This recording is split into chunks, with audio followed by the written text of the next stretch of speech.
Bismillahirrahmanirrahim. Assalamualaikum warahmatullahi wabarakatuh. Apa kabar semuanya?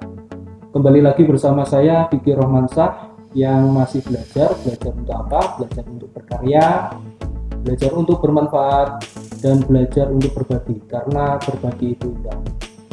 Baik teman-teman, kali ini saya akan membagikan tips mengerjakan soal-soal survei karakter. Seperti apa tipsnya?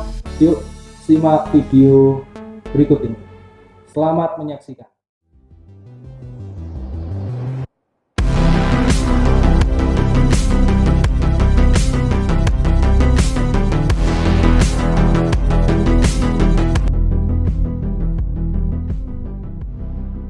Baik teman-teman, apa saja tipsnya? Yang pertama adalah pahami apa itu profil pelajar Pancasila. Ya. Apa sih profil pelajar Pancasila itu? Profil pelajar Pancasila adalah profil di mana pelajar Indonesia yang belajar sepanjang hayat yang sesuai dengan nilai-nilai Pancasila. Isinya apa saja? Ada 6 dimensi. Ada 6 dimensi, yaitu beriman bertakwa kepada Tuhan Yang Maha Esa dan berakhlak mulia. Yang kedua adalah berkebinekaan global. Yang ketiga adalah bergotong royong, mandiri, bernalar kritis, dan kreatif. Itu 6 dimensi yang harus dipahami ketika untuk menjawab soal survei karakter. Kita biar tahu nilai karakter yang ada di dalam soal survei karakter itu seperti apa. Di dalam dimensi profil pelajar Pancasila ini ada elemen, ya, ada elemen-elemen. Setiap dimensi mempunyai elemen masing-masing. Ya. Bisa dilihat di video saya yang membahas terkait dengan profil apa itu profil pelajar Pancasila atau mengenal profil pelajar Pancasila. Silakan nanti dibuka video saya ini. Oke, itu ya yang pertama harus dipahami dulu tentang apa sih profil pelajar Pancasila itu. Kalau sudah paham, ya kita lanjut ke tips yang berikutnya. Tips yang berikutnya adalah kenali dan pahami stimulus soal atau informasi berupa cerita dengan berbagai konteks. Jadi kenali dulu nih soalnya, informasi yang ada di soal itu apa, stimulus itu apa, rangsangan yang akan ditampilkan di bacaan atau di soal survei karakter itu. Nah, contohnya seperti ini. Sebagai bendara kelas, Fadil diberi tugas oleh wali kelasnya untuk mengumpulkan sumbangan guna membantu biaya perawatan Ranti, teman sekelasnya yang sedang sakit. Namun pada saat bersamaan bapaknya memerlukan juga uang untuk membayar tunggakan tagihan listrik rumah kontraknya. Tindakan apa yang sebaiknya dilakukan Fadil? Nah, ini stimulusnya sebagai sampai kontrakannya. Ini namanya stimulus, ya. Terus yang tindakan sampai Fadil ini adalah soalnya. Ya, jadi harus dipahami dulu, ya, stimulusnya itu seperti apa yang diinginkan oleh penulis yang pembuat soal itu seperti apa.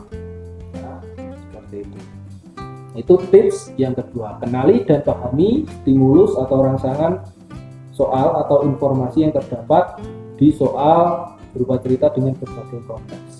Itu ya, itu tips yang kedua.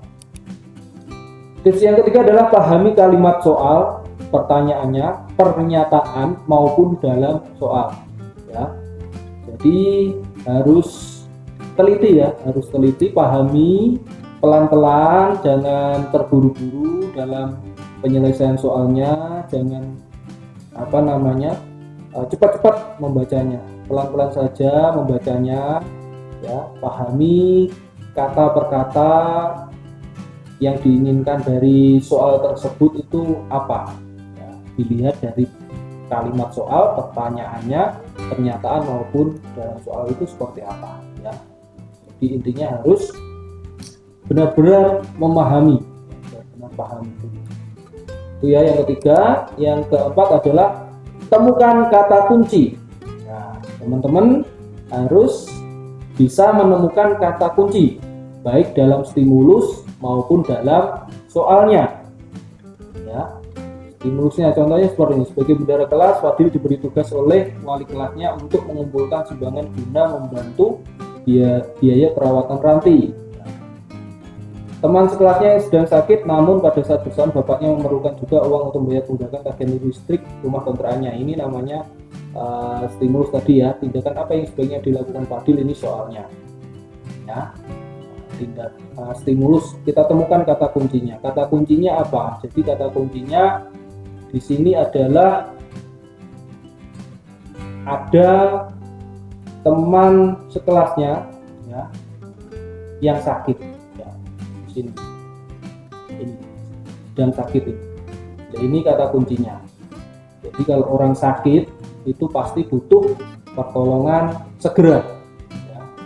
Kalau membayar tagihan listrik, ya, tagihan listrik ini tanpa listrik pun kita masih bisa hidup. Tapi kalau sedang sakit ini harus segera ditolong. Nah, itulah kata yang dinamakan dengan kata kunci. Harus teman-teman atau peserta didik harus bisa menemukan kata kuncinya. Seperti itu ya. Terus selanjutnya, cermati kalimat atau pernyataan dalam soal agar tidak keliru ketika menjawabnya. Jadi teman-teman peserta didik harus cermat ya, harus cermat dalam membaca, memahami kalimat atau pernyataan dalam soal agar tidak keliru dalam menjawab. Kadang di dalam soal survei karakter itu butuh penalaran tinggi. Nah, inilah tujuannya ya.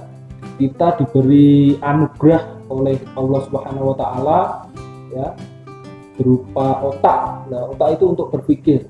Gunakan itu. Ayo kita bersyukur bersama-sama, kita mengucapkan syukur kepada Allah ya, kita menjadi makhluk yang sempurna ya dengan otak tersebut. Jangan kita sia-siakan ya, kita harus dibuat berpikir untuk bernalar tinggi. Jangan asal untuk menjawab ya, harus kita cermati dulu satu persatu, kata demi kata, temukan kata kuncinya seperti itu. Yang keenam adalah rajin melatih mengerjakan soal-soal AKM. Ya, seseorang harus melatih ya untuk terbiasa, karena di soal-soal AKM ini ya, kebanyakan panjang-panjang ya soalnya, panjang-panjang dan membutuhkan penalaran tingkat tinggi. Soalnya HOTS ya. Jadi dengan rajin melatih mengerjakan soal-soal latihan AKM ya, insya Allah teman-teman atau peserta didik akan terbiasa dengan soal-soal AKM nantinya ya. Jadi untuk jenjang SMA SMK itu mulai tanggal 20 ya, tanggal 20 21 ya. Semoga berjalan dengan lancar ya, bisa menjawab semuanya. Itu ya tips yang keenam, rajin melatih mengerjakan soal AKM. Sesuatu yang tidak dilatih lama-kelamaan nanti akan lupa, bahkan tidak bisa nanti ya. Jadi harus terus dilatih ya. Seumpama mesin motor itu harus dipanaskan dulu ya, dipanaskan. Kalau atlet itu harus sering latihan. Yang ketujuh, yang terakhir adalah apa? Yang terakhir adalah doa. Kita sudah berusaha ya semaksimal mungkin, apapun yang terjadi ya itu kita serahkan kepada Sang Pencipta, yaitu Allah Subhanahu wa taala. Ya, dengan berdoa, insyaallah doa-doa kita akan terkabul nanti. Ya. Oke, itu ya 7 tips untuk mengerjakan soal-soal survei karakter. Saya doakan untuk teman-teman peserta didik kelas 11 bisa mengerjakan soal-soal survei karakter, mau enggak cuma survei karakter ya, numerasi dan literasi, semoga bisa mengerjakan. Kebetulan Pak Vicky melatih atau melakukan bimbel untuk survei karakter, sehingga saya bisa membuat video share, membagikan tips cara mengerjakan soal-soal survei karakter.